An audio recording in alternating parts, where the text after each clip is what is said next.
Shubman Gill talented player, అందుకు తగినట్టే అవకాశాలు వస్తున్నాయి. ఫ్యూచర్ కెప్టెన్ గాను పేరు తెచ్చుకున్నాడు. ఇప్పటికే 2 ఫార్మాట్లలో వైస్ కెప్టెన్ గా ఉన్నాడు. శ్రీలంకతో T20 సిరీస్ లో, వన్డే సిరీస్ లో వైస్ కెప్టెన్ గా సేవలందించాడు. T20 వరల్డ్ కప్ లో ఫైనల్ 15 లేకపోయినా ఆ వెంటనే అవకాశం దక్కించుకున్నాడు. జింబాబ్వే టూర్లో భారత జట్టును నడిపించాడు. కెప్టెన్ గా మంచి మార్కులే కొట్టేశాడు. టెస్టుల్లోనూ వైస్ కెప్టెన్ అవుతాడా లేదా అనేది ఆసక్తికరంగా మారింది. త్వరలోనే భారత జట్టును సెలెక్టర్లు ఎంపిక చేయనున్నారు. రోహిత్ శర్మ ఎలాగో కెప్టెన్ గా ఉంటాడు. వైస్ కెప్టెన్ గా శుభ్మన్ గిల్ ఎంపిక అవుతాడా లేదంటే మరొకరికి అవకాశం దక్కుతుందా అనే చర్చ జరుగుతోంది. అయితే మరో వారం రోజులు గడిస్తే గాని వైస్ కెప్టెన్సీపై క్లారిటీ రాదు. దులీప్ ట్రోఫీ ఫస్ట్ రౌండ్ మ్యాచ్ల తర్వాతే జట్టు ఎంపిక ఉంటుంది. ప్రస్తుతం దులీప్ ట్రోఫీలో గిల్ బరిలో దిగుతున్నాడు. ఇండియా ఏ జట్టుకు కెప్టెన్ గా వ్యవహరిస్తున్నాడు. దులీప్ ట్రోఫీలో సత్తా చాటితే బంగ్లాదేశ్తో టెస్ట్ సిరీస్లోనూ కాన్ఫిడెంట్ గా బరిలో దిగే అవకాశం ఉంటుంది. అయితే ఇప్పటి వరకు టెస్టుల్లో వచ్చిన అవకాశాలను తనదైన రీతిలో వినియోగించుకోలేదనే విమర్శ ఉంది. దీనిపై శుభ్మన్ గిల్ రియాక్ట్ అయ్యాడు. టెస్ట్ క్రికెట్లో ఎక్స్పెక్టేషన్స్ రీచ్ కాలేకపోతున్నానని ఒప్పుకున్నాడు.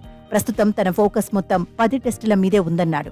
బంగ్లాదేశ్, న్యూజిలాండ్, ఆస్ట్రేలియాతో టెస్ట్ సిరీస్లో పరుగులు పోటెత్తించడమే టార్గెట్ గా బరిలో దిగుతానన్నాడు. ఆ 10 టెస్టుల్లో అంచనాలు అందుకుంటాననే నమ్మకం తనకు ఉందన్నాడు. కెప్టెన్సీ పైన రియాక్ట్ అయ్యాడు. కెప్టెన్సీ ఉన్నా లేకపోయినా నేర్చుకోవాల్సిన విషయాలు ఉంటాయన్నాడు. కెప్టెన్ గా ఉన్నప్పుడు ఇతర ప్లేయర్లపైన ఫోకస్ చేయాలన్నాడు. ప్లేయర్లతో కనెక్ట్ అయితేనే 100% ప్రదర్శనను రాబట్టుకునే అవకాశం ఉంటుందన్నాడు. సహచర ప్లేయర్లతో కెప్టెన్, వైస్ కెప్టెన్ ఎప్పటికప్పుడు మాట్లాడుతుండాలన్నాడు. బ్యాటింగ్లో బలహీనతలపై బయటపడేందుకు హార్డ్ వర్క్ చేశానన్నాడు. స్పిన్నర్లను సమర్థంగా ఎదుర్కొనేందుకు శ్రమించానన్నాడు. టర్న్ అయ్యే పిచ్లపైన మరింత ఫోకస్ చేశానన్నాడు. రాబోయే 10 టెస్టుల తర్వాత శుభ్మన్ గిల్ ఆట తీరుపై మాట్లాడదామంటూ కొందరు అభిమానులు కూడా పోస్టులు పెడుతున్నారు. గిల్ ఇప్పటి వరకు 25 టెస్టుల్లో బరిలో దిగాడు. 1492 పరుగులు చేశాడు. ఇందులో 4 సెంచరీలు, 6 హాఫ్ సెంచరీలు ఉన్నాయి.